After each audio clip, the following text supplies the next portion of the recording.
What's up, everybody? Welcome to another episode of From the Battlefield to the Boardroom to the Bedroom with yours truly, Zack Knight, and my special guest, Taylor and My Merritt, gosh.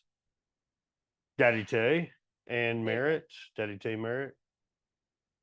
There are gonna be a lot of names for you. We got to figure out Maybe what your persona is. Daddy Tay. Just Daddy Tay. My special guest, Daddy Tay, as my wonderful better three quarters and co-host.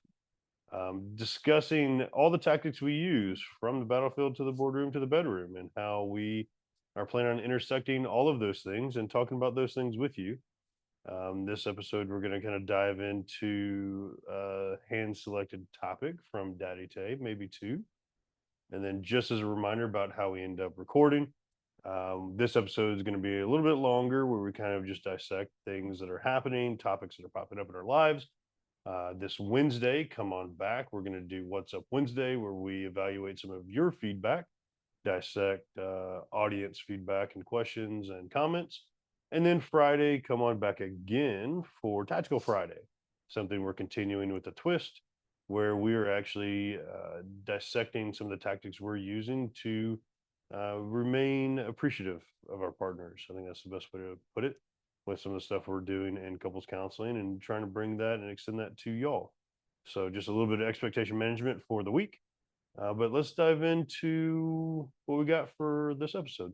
I'll turn it over to you. What topic do you want to dissect for our Monday?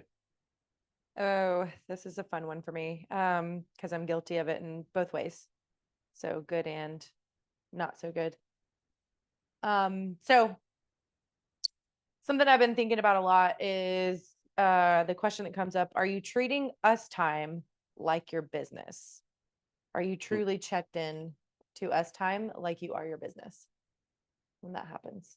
that's a really good one because this is something that I've gotten pushback on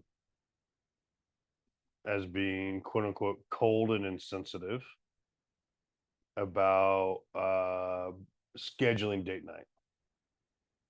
And some people are like, "Oh, you shouldn't have to put it in your calendar." Wow.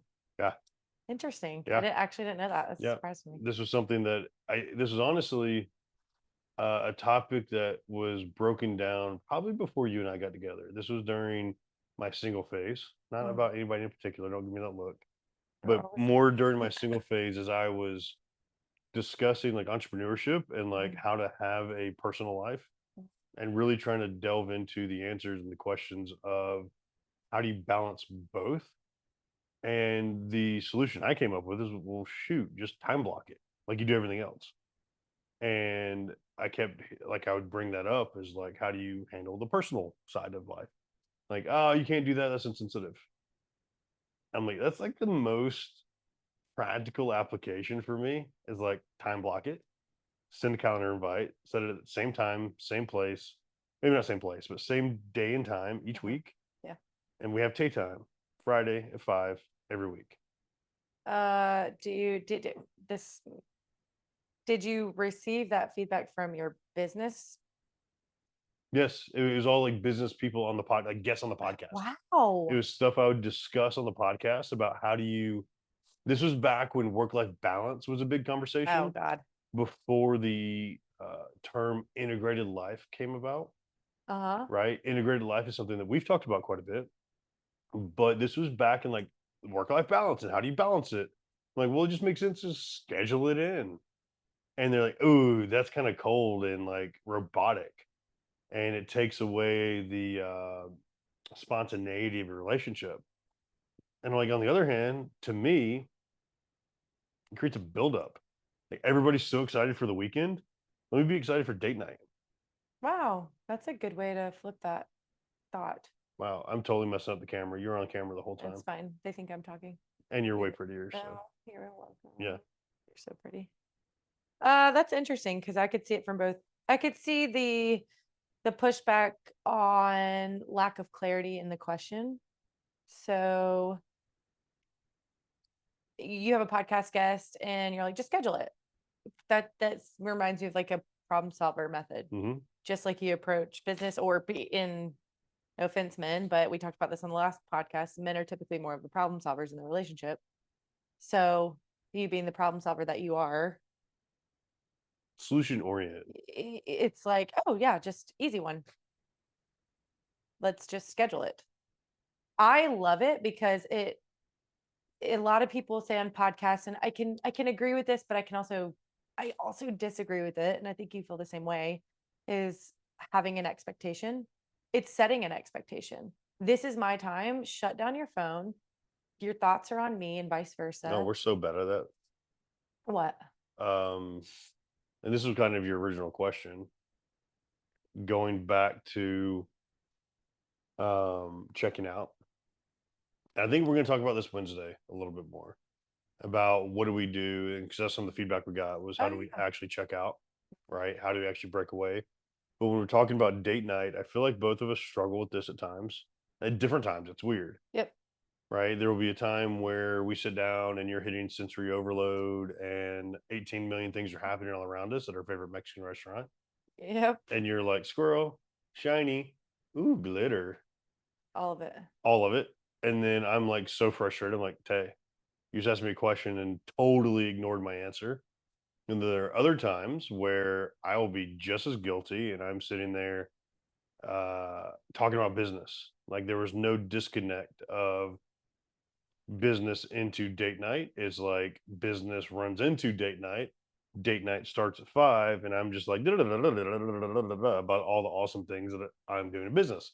Because my like true passion in everything I'm doing, I'm like so passionate about it. So I'll kind of and word vomit business stuff, and you'll just be like, "Cool. What about me?" As you flip your hair, like, That's so "Hello." funny you say that though, because we're both guilty of that. We're excited for each other, but we're also so passionate about what we do and how we serve, who we serve, that we get excited. And it's almost like we're a little kid telling mom and dad, oh my God, if you want to hear about my day, guess what happened today? But that's different because most little kids don't dissect their day like that. I think that's actually something we're really good at. We go on tangents about our day to each other. Yeah, And I actually really enjoy that. me too. Half the time, your tangents don't make a lick of sense. I don't know what the hell you're talking about. And you'll go from a client at your corporate in your corporate world to somehow your niece and nephew did this, that, and the other. And this is the Halloween costume they're getting, to how you're planning on Thanksgiving and Christmas with the family, all the way to a personal client that happened at the home gym. I'm like, wow, what a journey we just went on together. Yeah, it's definitely a journey. It's like a 200-page chapter book for sure. It's confusing at times. Yeah. I just Even hold I'm on. like, what point was I trying to make on that one? I just go for the ride. Thank you. Yeah. So go back to the question. Let's hit it a little bit again. So, are you treating us time like your business? And I come from a place of we're so passionate about our business and constantly on it. There's most entrepreneurs will say balance is not a thing. That's not a bad thing. You adjust and integrate and all the things.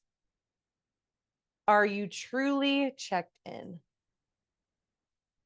I think we're limiting this conversation to entrepreneurs, and we shouldn't, because I think the applicability goes to breadwinners working That's a good really one. long hours, right? In my world, first responders don't ever take the uniform off, don't ever turn off, never taught to turn off, right? When I was a cop, you're always a cop. Once a cop, always a cop, always on, right? So you're never truly checked out of that world. And where I lived was in the same area that I had.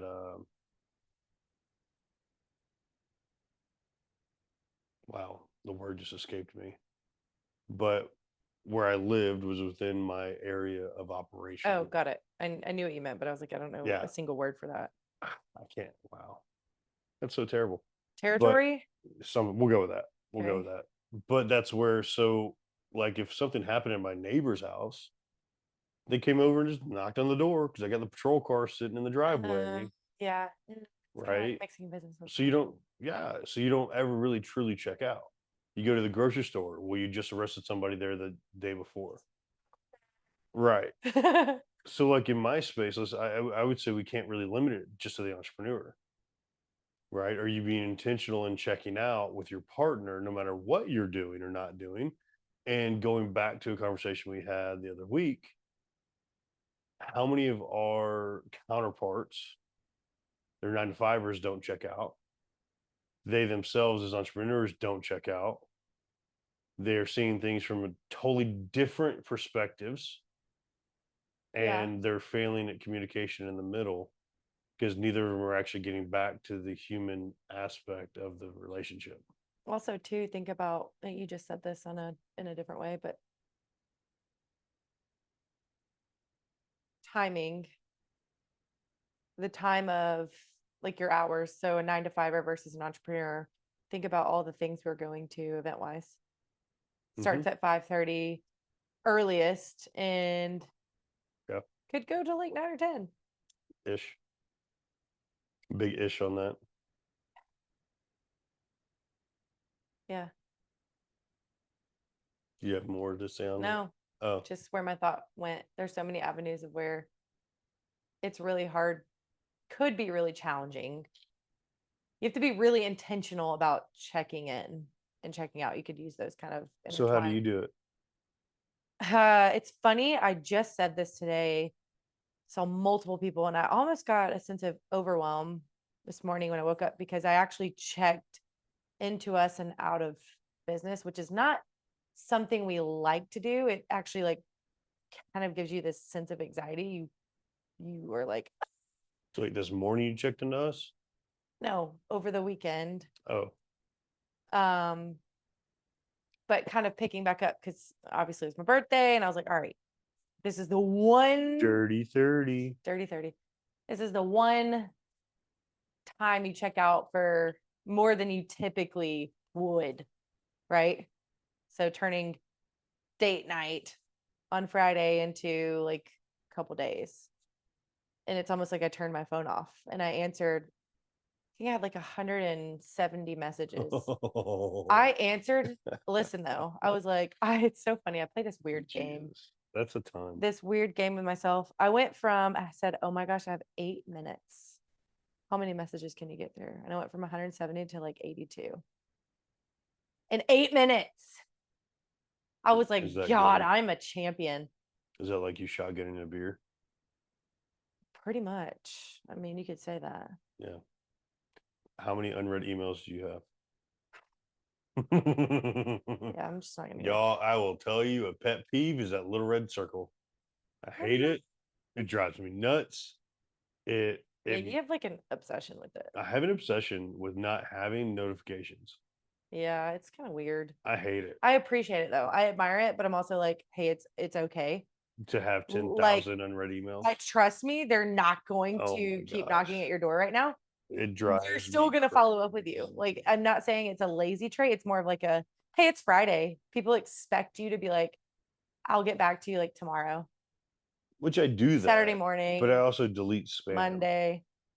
I delete Yeah, spam. but it's still gonna come. Oh, That's where I actually talked about I can't do our it. flow, and I was like, oh my gosh, I would never, me being the person that I am, I would never think that I was the person I am in the relationship. Yeah, You're not OCD and no, and, so chill. yeah, I'm like, you know what? Let's just go with it. Adjust. We're gonna do this. We're gonna get shit done. We're get shit doneers. And get shit done. we are, and we freaking crush it. But I'm like, I walked into a client today and I didn't even have to, there's there's no reason to like justify yourself or anything because like you're a human being. And they almost expect you to be like, yeah, I'm glad you checked out for your 30th birthday because they see how much we're doing. They see it Yeah. everywhere from multiple platforms. They're just like, thank you. They thanked me for like cutting my phone off. They were like, good for you. And I'm like, what? I think it's a big thing that we can look at as entrepreneurs and recognize boundaries, right? We talk about it a lot, Mhm. but I think we're diving too far into Wednesday's topic, but respecting those boundaries and going back to the original question attached to intentionality, having intentionality attached to those boundaries in that time, right? So you mentioned you were intentional. I don't actually know what your answer truly was because you went off on a tangent. Shocker. Sorry, guys. That's me for you. So we're talking about, like, there was a question. It was like, how do you develop intentionality attached to checking in? Right. So for me, a big thing, and this drives you crazy for some reason, and I've done it our entire relationship and before, and will continue. I'm gonna lose my answer. Hurry. What's your answer? Go ahead. I won't lose my. Eliminate distractions. Know what distracts you. So that's what I was about to say. Oh my God. I'm so glad I got that off my chest. I was gonna lose it. You were starting to sweat. I see you. Okay, keep going. I turn my phone face down. Yeah. If even better, if possible, don't have your phone on the table. One thing I do that I don't see you do as much is I take my iWatch off. Oh yeah, I'm guilty of that. Guilty stretch. That damn iWatch drives me nuts. Yeah. Every time it goes off, you look. You do not have the capability of when it buzzes of not looking. It's like Tommy says, What? that phone is the devil. It's not Waterboy. That was good, babe. That was good. My mama Mama always said said. the phone is the devil. It's true, but also, like, when we go to our counseling sessions, I don't know if you ever noticed, I put my phone on the table away from us, and I take my watch off and put it on top of my phone away from us, and no notifications hit me. None of mine either. I actually turn mine on do not disturb. But I think there's a level of temptation. I look at time for her because Uh, you know us. oh, we always talk, but I'm saying there's a level of, and this is for normal people. I say normal people. This is for everybody out there because we're all easily distracted by a notification. Yeah. No matter what it is, you look at your phone or you look at your watch. Actually drives me nuts. So I turn my stuff face down. And we do it really well in business meetings. And what we're talking about is the intentionality of Yeah. how do you apply business to a relationship. You're really good at turning it face down, turning tech. We'll say turning tech face down in business. You're at a client, you're in a meeting, face down. Together, the watch is still on. And I think that's something that drives you nuts because you think I'm like hiding shit when I turn my phone face down. When in reality, I'm like, nope, like I don't want to be distracted by my phone right now. Or I take my watch and throw it on whatever, wherever. And I don't even know where my watch is right now, honestly. So I took it off because I didn't, oh, it's over there. I see it. But I didn't want to be distracted during this because if it pings, the ingrained nature of what social media is creating in us and notifications is like, oh, I gotta look. It's important, or it's more important than what's happening right now, because that's what it projects. And I think it's actually disrespectful to your partner to allow that projection of it's more important than what I'm talking about right now. Even if it's a notification, you just look and you glance. I think that's disrespectful. I totally agree with you and 100% understand. I think we both do it well and do it not so well. It's I get onto you. You call me out about the watch and I'm super guilty of it. And I'm like, frick, he's so right. It's like the shiny object. Mm-hmm. You do it in every space you go into. I'm like, hey baby, this is just us time. I don't care if you have a client here or not. Check the fuck out. It's us time. Define differently. Um, when your client pays you for a certain time, and Be more specific. I don't think you want me to. We talked about it the other day. I want to call this out. I Okay. want to call this out. I'm Okay. okay with it. We won't name names. Okay. I won't name names. And the likelihood of her listening is minimal. Okay. The gym. Yeah, that's us time. I want to define this. This is such a valuable piece that we talk about all Yeah. the time. Drives me nuts. When we so often get the chance to work out together, Mm-hmm. it's something we treasured when our schedules aligned, Mm-hmm. and we did it 7 days a week, Yeah. damn near, if Yeah. not, I mean, pretty much 7 days a week. We worked out together. Yeah. Now we're down to 2 days a week, Mm-hmm. maybe Lucky. 3 if we're really lucky. Mm. And I have an innate ability to get clients everywhere I go. Oh, I mean, that is kind of you are just a butterfly. but You're that fantastic. but that to like don't put sarcasm attached to it. There is a piece of my mind that operates everywhere I go. There is a prospecting environment. I totally get it. And I actually 1000% understand that the reason I'm actually very introverted in this space is because that is my stage. And I'm like, for 1 second, I don't have to. I love being on stage. Everybody's stage looks different and there's multiple stages. But that's like the one place where I'm like, I'm just a new kid and I want to be a new kid for a second. And I love being the new kid for this like 1 hour. And it's our time. So it's like a date. And I'm like, I get to be giddy and goofy and silly. And it's like, I love business, but I've actually been in the space where I've combined the two in certain arenas and it poisoned a lot of things for me. And 100% agree with what you're saying. And the times you're not around, I'm more of a social butterfly because my anxiety, I'm a class clown. Mhm. I was always a class clown in school back in elementary.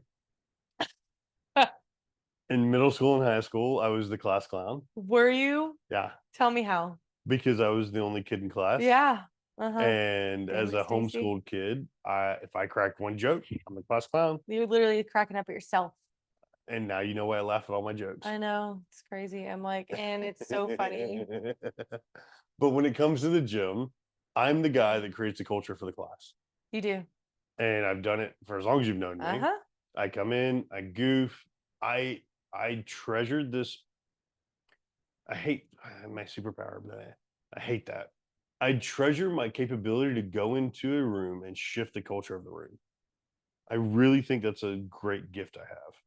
And I go into a gym class at 5 a.m. and I have an innate ability to be a leader in the room and shift the culture in that room. Leadership is influence, influence is leadership, right? Mhm. So truly the way I look at it is like, oh, I'm a leader in that room because I can shift the culture and the dynamic. People do extra work because of us. Yes. Nobody did extra work with you. And don't give me that look. That's funny you say that. But nobody did extra work until I started doing extra work with you. And here's the dichotomy is you aren't necessarily friendly and approachable in No. those settings because Nope. you don't choose to be, No, I don't. I don't actually right? don't want to talk to anyone. But vice versa, when I started doing extra work with you, whether it was running or biking or rowing, and we started doing, people started following us. And one of Dale Carnegie's greatest lessons that I love about Dale Carnegie, and I talk about it all the time, sometimes the best leader is the first follower. And every great leader needs a first follower. So in a gym setting, you're the leader there because you're fucking, oh my gosh, right? You're like a sculpture and phenomenal, and it's your space and it's your knowledge base and it's your expertise. I love you. But if nobody follows you, you're nothing. No offense. I don't Uh, mean you're nothing, but if you get my intentionality in I that understand. statement. It's not my intentionality in the room either. Right. If I want it to happen, I'll make But it happen. if the loudmouth guy that's the cut up that everybody vibes with follows your lead, now all of a sudden you're a leader. You're the one that set the tone of doing extra work, going for that extra mile run, going for that. You're the one that did that, but it required that first follower to create a movement. And I love that lesson attached to what leadership truly looks like and how to actually be impactful in a room, which is why I love how we network together, Mhm. right? Going back to the original piece of this, you don't like opening our world to other people when it's our time. Correct. And we see gym mornings as date time. Yes. Because one of the few times we truly get to like check out of business and enjoy ourselves, right? Correct. So I had a client because I pick up clients everywhere I go. I truly do think, and this is for all the entrepreneurs out there, you can mug me all you want. Every room you walk into is an opportunity to excel. I am 1000% agree, actually. So I picked up a client at the gym. She's a great client. Mhm. She's a superstar. 100%. However, there is a dichotomy where the gym is our time Mhm. And a boundary that should be created is the gym is our time. You're in my time, personal time. We don't talk business. It's outside of quote unquote work hours, even though I'm a consultant, I'm a coach, and we don't have truly, it's such a nondescript what are work hours, right? But there's a boundary there that I should create with intentionality of preserving that time for us. You don't believe I do that well. I highlight a couple of ways of how I do it well. And never is a conversation gone multiple minutes. Doesn't matter. It's a boundary. This is why I'm But black and white. and this is where I think this is such a good topic. It's such a good topic. This is where a rock and a hard place meet, right? Because I can sit here and I can articulate, well, I did this, and like no different. We got into a little bit of tiff about it. Uh-huh. I articulated, I did this, this, and this. You didn't see this. You didn't hear what was said. And I did this in response. And it shut down the conversation within 60 seconds. And hey, we'll talk later. You didn't hear that piece though. But I have seen other things that make me like know that could, I don't blame the client, because one, I've done this in another space, and I'll give you an example in a second. It's a shared responsibility. Hold on a second. I'm gonna make kind of a relation to it. One, here's where I see it. There's two-ish ways. One, I'm super excited that she's excited. I love that. Love it. I love to see it. I love to feel it, because I'm like that.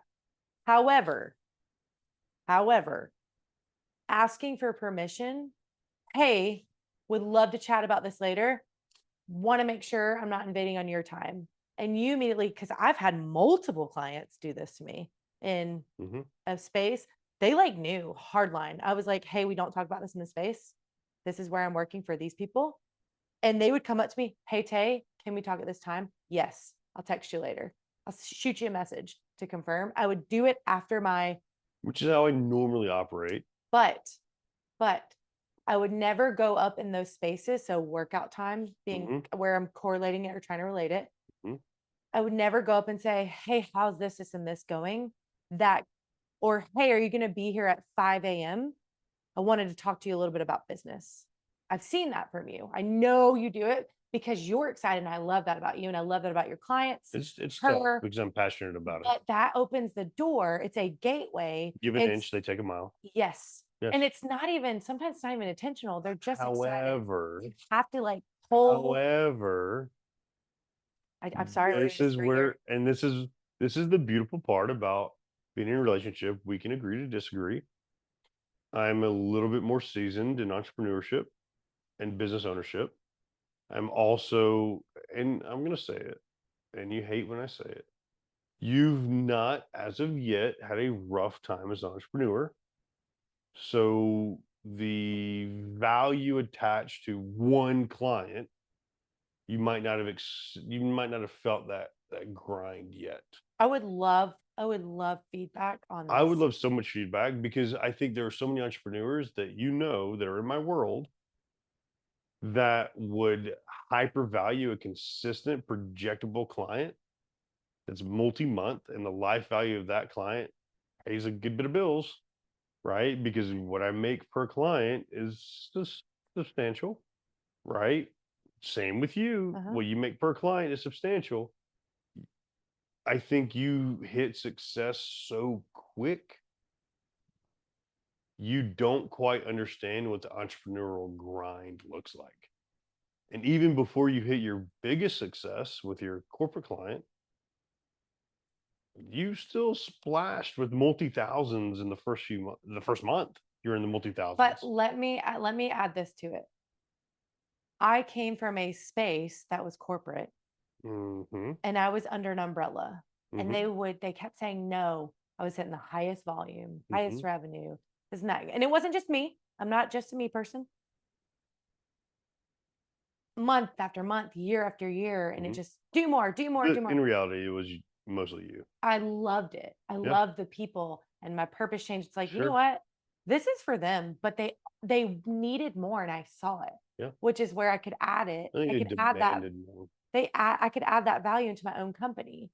However, over years and years and years, they knew, regardless of which space, corporate space or own company, they knew don't have an expectation attached. When I have my me time, that's the human I am and the human I stick to.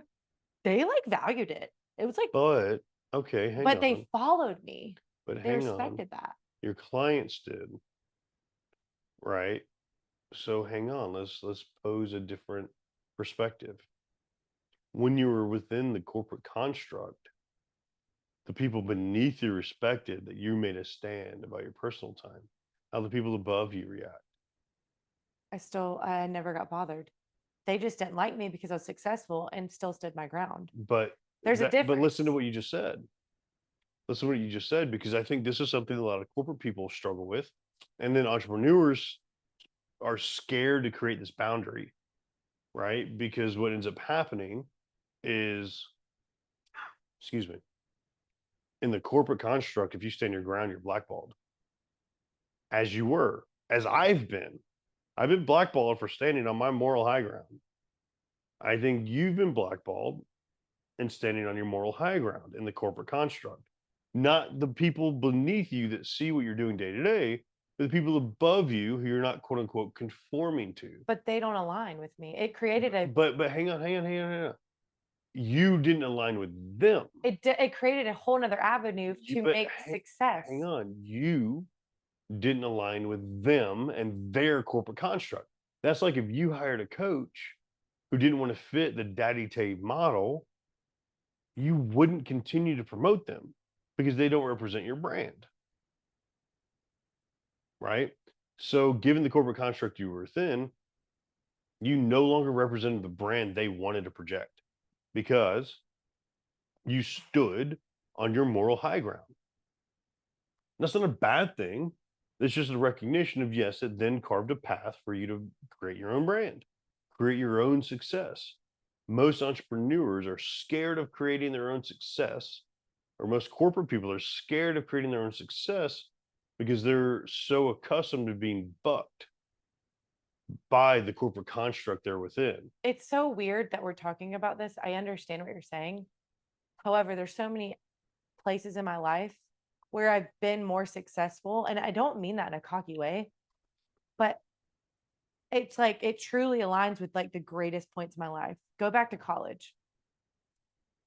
My coach he is the most legendary human coach, mentor. He is incredible. And he stands on his like morals and value. He preaches it, teaches it, does it. And we we are still to have been for years been so successful as individual players and as teammates. And he knew his players. He was like the type of leader that understood each player in like the detail. And he talked to me differently than he talked to our shortstop. He talked to me multiple players, and we all had such high points of achievement and we flowed. No different than I could have flowed with bad communication. I could have flowed. I did. When I worked in the corporate space, I was still generating the highest numbers for years and years. Nobody could match it. But that doesn't matter. But I was like, oh, this is an opportunity to capitalize on what is right. But that's the thing. You're being subjective. No, if a client came to me and said, "Hey, I don't like when you do this." Okay, let's sit down and talk about it. We'll schedule some time. We can respect each other's paths of we've already laid that but that's being groundwork. subjective when you're in somebody else's construct. But you're not. It's your client. But we're talking about when you were in the corporate world. Baby, I'm my own business owner, and Now I'm talking about you're using a reference from before. I'm using it as an example. Yes, you're using it as an example. And what I want to bridge the gap to is helping people understand when you leave somebody else's corporate construct, you're not wrong in being subjective about not fitting in. Right? One of the greatest struggles you had in transitioning, no different than I did, was a perverse sense of loyalty. You were loyal to the people around you, your Yes. coaches, your clients. Yes. Love You that. didn't want to leave them no matter how the corporate construct, was throttling you. The construct was literally creating medical issues with you. Yeah, 100%. And you kept getting stepped on because you bucked the system. The system didn't buck you, you bucked the system, right? The system never bucks anybody if the people fit in. Excuse me. It's like the military. You're one army. You're one uniform. You're the US Army in that patch, right? If you buck that system, you're bounced. The corporate world's the same way. But your own business doesn't have to be that way. Correct. And But nor we're does your talking personal about life. bridging that gap to having the ability to make that decision for yourself. That's what I want to highlight. Is it took you years to bridge that gap. It takes most entrepreneurs years to take that plunge, right? Because they're so terrified if they buck the system too far, they'll no longer be accepted in the corporate construct that they want to leave anyways. You're a great example of that. You, for 6 months, super nervous of leaving the quote unquote corporate construct that presented security in your mind. Now, after a year of being your own business owner, your own boss, can you imagine going back to that? Hell no. There was an F attached to that, hell no. And that's the difference. Initially, you were nervous, terrified to make that plunge. It sucked because it was so fun. It's just like there's always bad eggs. And you're like, why? But usually the bad egg is your leader. Can't we just be friends and like do this shit together? And it's like I saw all the even higher points of like more family, more generating revenue, all the things. Like I knew what to do, and I was open to creating new avenues with people. I'm like, help me learn, but like here's what I've done too. Like let's do it together. And it's like I don't understand. Like it could be, I think back and I'm like, we could have been even more successful if people didn't have egos. Ooh, but I love you for what I'm about to say. Who had the ego? What do you mean? You said if people didn't have the egos, we could have been so much more successful.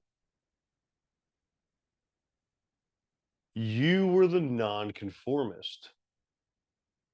People that don't conform generally have an ego about what they're doing because they don't want to conform because they do it better. You did it better. Numbers don't lie. 100%. You did it better. Listen to what I'm asking. Okay. Who had the ego? I'm not going to be less than. Maybe that is ego. Help me. That's here. definitely ego. I'm not going to be here and drop to here because somebody's feelings get hurt. But I will hurt your feelings because it's the right thing to do to make you better. But this is such a great learning opportunity for people listening. What you just said is if people dropped the ego, you could have been so much more successful. They could have. If who dropped the ego? If they dropped the ego, they could have been so much more successful. Well, if you look at the corporate construct, the top 4, 5, 6, 7, 8 people were all working well together. Beg to differ. Yeah, you get my point. There's lots of transitioning and turnover. There might have been lots of transitioning, but there's one guy on top, one girl that was, and then a couple people that didn't really leave, a couple people that were regional. No, that's not true. There's one guy in particular that everybody loved, I can think of. Name starts with a P. No, that was he's new. He's still new. But you get my point. He fits in. He's a company guy. There are other people in that construct that are company people that represent the brand. They're all about the brand. They always do the stupid hand signal thing. It's awesome. You know the people I'm talking about. Yeah. They're good people. Those people are great But humans. you know who I'm talking about. Mhm. They're all about the brand all the time. They were okay with being comfortable. But listen to what you're arguing about. Why You're not be better? Because that's not what's promoted in the corporate construct. I and that maybe that is ego. I cannot be average. I hate it. Drives me That's crazy. it. That's ego. Ugh. It's disgusting. I hate it. I understand that. I'm like, you can get better every day I at understand that. something. Yes. This is the awareness we all need to have. Ego is not a bad thing. Okay, well, it sounds like it right now. Well, your ego has led you to make twice as much money in half the time in the last year. Yeah. So your ego has led you to be more successful in a year than most entrepreneurs in their first year, but more successful than what you were in the year prior, working twice as many hours, and you're so more successful this year. And we talk about success in finances. We can also talk success about foundational, long-term investment, building your own thing, making your own decisions, having your own sustainability without the corporate construct. But what ended up happening is there was an itch you started scratching, and it's called the entrepreneurial itch. You started scratching it, and I was sitting there like powdering you with like that itch You were powder. just like pouring ants on me. Yeah. And you started scratching that. Oh man, operations, I hate that, but Zach's really good at it. Oh, these people can really be my support system here. You started seeing as you got into more of the rooms I was a part of and the rooms I was creating, you started seeing the opportunity to like have your own path. But the recognition point that I want to point out is it was not their ego that was the problem. It was your ego Hmm. that actually created the rift. Because if you were quote unquote one of them, I'm just as guilty in the police department.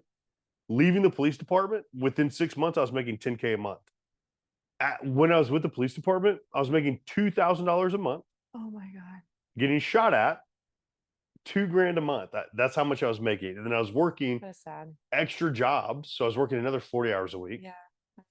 Right. So I was lucky to make 60K. By month 6 of my own company, my first company, 6 months into being an entrepreneur and a business owner, I was making 10K a month. That when I say sad, by the way, I'm saying like that sucks that you were doing all the things and that's what you But the point here is my ego, I can do this better, Mhm. allowed me to break the mold and the stereotype of a once a beat cop, always a beat cop, to launch my own company that did security consulting and actually made an impact in people's lives. It's just like we're not gonna get on this topic, but I'm gonna just throw a one liner, maybe a two. I don't know. It's just like politics Oh, and parties. You conform. You get into the vicious cycle of once the 5 people you're around the most, Jim Rohn.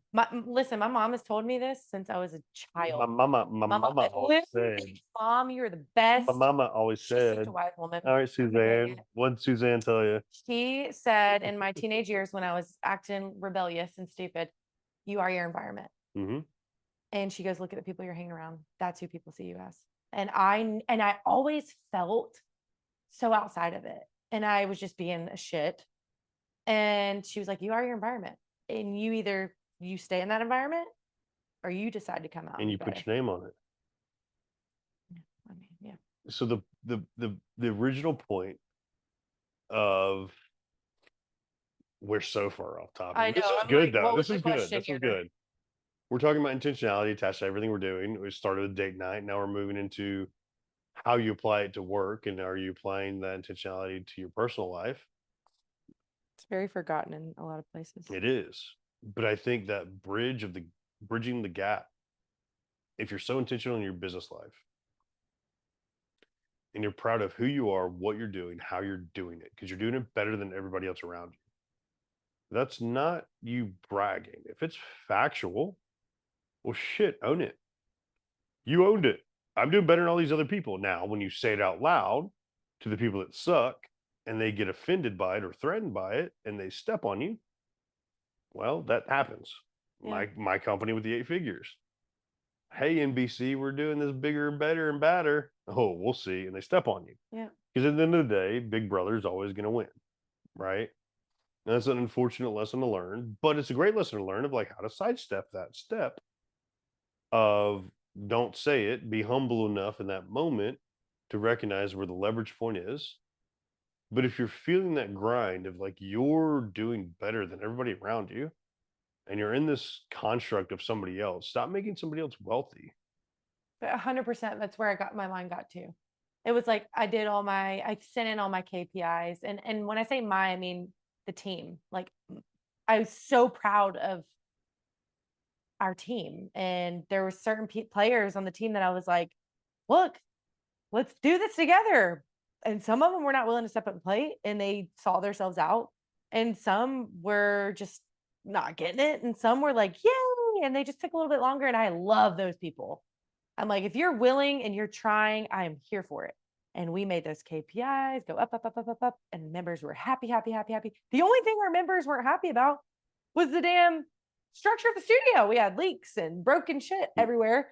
And it's because it was being so highly utilized, shit was breaking more often.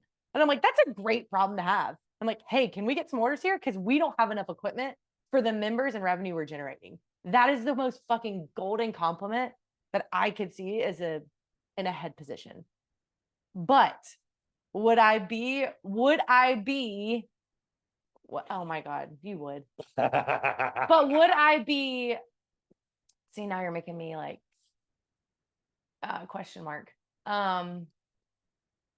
I couldn't be promoted because there was people that were afraid that I could do better or do more. And I'm like, what? I want to work. Let's do it together. You would have.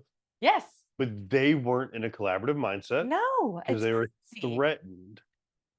Because the reality of it is, what? Drove me nuts. The reality of it is, most people, either side, the super performer or the less than performer, generally are only looking out for themselves. It's almost like I felt like they were hiding something, but they were hiding something to stay on top. They're hiding their inefficiency. Yeah, I'm like, guys, there could be way more this company. Anyways, it eventually, there's always a blessing in it. And it allowed me to step into daddy's role. Let's pause there because we're right about our time. Okay. Tell us concisely. Oof. What is Yikes. What is that blessing that you've learned with taking intentionality to the next step, both personally for personal development, professionally for professional development over the last year? What is that lesson you've taken and that you could recommend for those listening? Oof, you're going to hate this. When you set a boundary from the jump and they don't like it, they can get out. They will stay in when they know you're worth it. Trust me, every client, 100%, if you put your foot down from the jump, the way you could have, I know you, I love you, I know you. You say yes a lot more than you really need to because I know your success and I know how fucking good you are because look at me, right? And this is why I get so like frustrated. I'm like, baby, look at me. Look at this person and this person and this person. They respect what you put down. Like when you say, hey, I got Tay time, and they send me an apology check. Hey, Tay, didn't want to interrupt Tay time. You set that boundary and they fucking know and they love you and they're still there. When you set that boundary correctly, like they know how good you are because you're producing, you're helping them produce and produce. Baby, you're a home run hitter. You're a base hitter. You're a home run. You're all the above. So give the advice to the audience. What should they do? Because this is not an easy lesson learned. Don't be afraid to set a boundary. It's just like when I wake up at 4 a.m. and I go, yeah, 4:30, quietly to the gym. That is my. Hang on. When the alarm goes off at 4, you hit snooze. Are you letting me talk? I want you to actually give real world. Calm yourself. 4:30. And that is me time. I preach it. That is my time. If I'm going to wake up that early for me, don't interrupt me. And people respect the shit out of that. And it's no different than when we walk in the gym. I don't say much because that is the one time where I actually like feeling there's nothing wrong with being alone. So, Yeah, alone. Yes. what's the advice you would tell the audience attached to everything you just ranted about? Okay, set respectful boundaries. The people who align with you will run with you. That's good. You're welcome. It's so facts. It is facts. It's so facts in every avenue. I agree with most of it. Yeah. Okay. Do you want to sign us off? You cannot take that quote because it's mine. Oh I my own God. it. Sign it. I'm just kidding. All right. So, because Taylor doesn't want to be serious with us, this is what we're doing attached to awesome insights from Daddy Tay and from yours truly, Zack Knight. If you have any feedback for What's Up Wednesday, reach out to Daddy Tay on Instagram. That's her biggest platform. Hit me up on LinkedIn, Zack Knight. We want to hear what y'all think about today's episode because this coming Wednesday, we're going to talk about what feedback we got from last week. So if you want to be featured, if your comments, questions, whatever you want to give us feedback on, if you want it to be featured, reach out to one of us, let us know. We're creating a new call to action of some sort to figure out how to better filter that. So maybe there's not a shyness attached to reaching out to us. We will redact your name if need be. If you prefer to remain anonymous, let us know. But definitely hit up Daddy Tay Fitness and Zack Knight. We are out there and we want to hear what you have to say. Any last magical things from Daddy Tay? You guys heard it. Much love. Set your boundaries. Let your people run with you. Come back Wednesday for What's Up Wednesday. See y'all.